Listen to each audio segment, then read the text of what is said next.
L'operazione Mare Nostrum è un fallimento e la successiva operazione Triton non è altro che l'esatta fotocopia.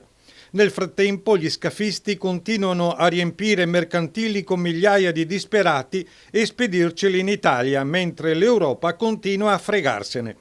Il presidente della Regione Veneto Luca Zaia commenta così le notizie di stampa sulle polemiche tra ministeri relativamente alla gestione delle operazioni di salvataggio dei migranti nel Mediterraneo. È sufficiente chiedere a uno dei prefetti veneti per comprendere che siamo ormai arrivati al limite, continua Zaia. I sindaci non sanno più dove mettere migliaia di profughi, centinaia di uomini e donne senza identità che percorrono i nostri territori.